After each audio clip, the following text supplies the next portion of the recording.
Choreographer Johnny master తనపై వచ్చిన అభియోగాలను అంగీకరించారని remand రిపోర్టులో పోలీసులు తెలిపారు. 2019లో జానీ మాస్టర్తో బాధితురాలకు పరిచయమైనట్లు రిమాండ్ రిపోర్టులో పోలీసులు తెలిపారు. తొలిసారి లైంగిక దాడి జరిగినప్పుడు బాధితురాలు వయసు 16 ఏళ్లని, ముంబైలోని ఓ హోటల్లో బాధితురాలిపై జానీ మాస్టర్ 2020లో లైంగిక దాడికి పాల్పడ్డారని రిమాండ్ రిపోర్టులో పోలీసులు తెలిపారు. 4 ఏళ్లలో బాధితురాలిపై పలుమార్లు లైంగిక దాడికి పాల్పడ్డాడని, విషయం బయటపెడితే సినిమా అవకాశాలు లేకుండా చేస్తానని బెదిరించారని పోలీసులు కోర్టుకు సమర్పించిన రిమాండ్ రిపోర్టులో తెలిపారు.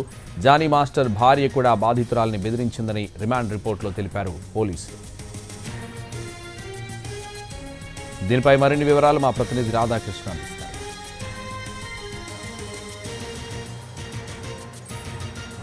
కొరియోగ్రాఫర్ జానీ మాస్టర్ని 14 రోజులు రిమాండ్ విధిస్తూ కోర్టు ఆదేశాలు జారీ చేసింది. ఈ కేసుకు సంబంధించి మనతో మాట్లాడడానికి జానీ మాస్టర్ అడ్వకేట్ సీతయ్య ప్రస్తుతం మనతో పాటు ఉన్నారు.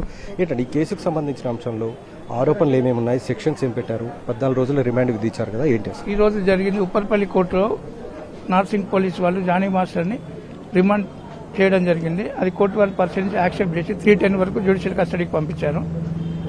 ఆ జ్యుడిషియల్ కస్టడీపై మేము తర్వాత యాజ్ పర్ లా ప్రకారం మేము ప్రొసీడ్ అవుతాం. ఏమేమి పెట్టారండి ఇతని పైన సెక్షన్స్ ఏమేమి? Sexual harassment and POCSO act ఉన్నవి, అవన్నీ ఫాల్స్ కేసులు అని చెప్పేసి చెప్పుకోవడం జరిగింది. జానీ మాస్టర్ అతని మీద కావాలని చెప్పి పెట్టారని చెప్పేసి చెప్పేది, అవన్నీ మేము కోర్టులో నిరూపించుకుంటాం. అంటే మైనర్ గా ఉన్నప్పుడు ఆమె పైన చేశారని చెప్తున్నారు. ఇప్పుడు కాదండి, మేము రిమాండ్ రిపోర్ట్ ఇంకా చూడలేదు, అవన్నీ చూసిన తర్వాత మాట్లాడాం. రైట్. ఇది ప్రస్తుతం అడ్వకేట్ చెప్తూ ఉన్నారు. 14 రోజుల రిమాండ్ విధించడంతో ప్రస్తుతం అయితే అతన్ని చెంచల్గూడ జైలుకు తరలించారు.